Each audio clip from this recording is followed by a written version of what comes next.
अस्सलाम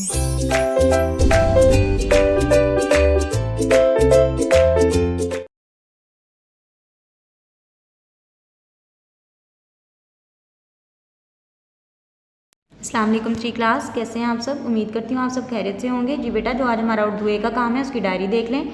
सबक नंबर है 5, शुक्र अदा करें, सरगर्मी, सफ़ा नंबर 29, क्लास वर्क प्लस याद करें। जी बेटा, मेरे साथ अपनी बुक्स ओपन कर लें। सफ़ा नंबर है 29। बेटे, आज हमने सवाल नंबर 5 करना है। कालम अलिफ को कालम बे से मिलाएं।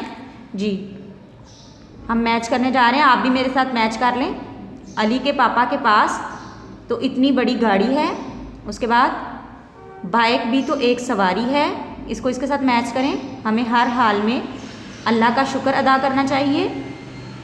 इनके वालिदैन के पास इतना सरमाया नहीं, वो इसे लेकर एक दरख्त के नीचे खड़े हो गए। जी, मैच कर लें सब बच्चे। उसके बाद है सवाल नंबर 6, दुरुस्त जुमले के सामने टिक और गलत के सामने क्रॉस का निशान लगाएं। जो फर्स्ट वाला है, असद की अम्मी स्कूल से छुट्टी पर लेने आती थी, ये है क्रॉस।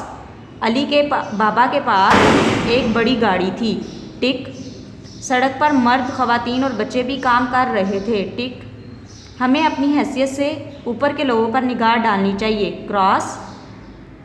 असद ने अल्लाह ताला का शुक्र अदा किया, टिक। बेटा, आप लोगों ने ऐसे ही बुक वर्क कर लेना है, ठीक है। इसको मैच करके अच्छे तरीके से फिर बाद में लर्न करना है। ओके बेटा, अल्लाह हाफिज़।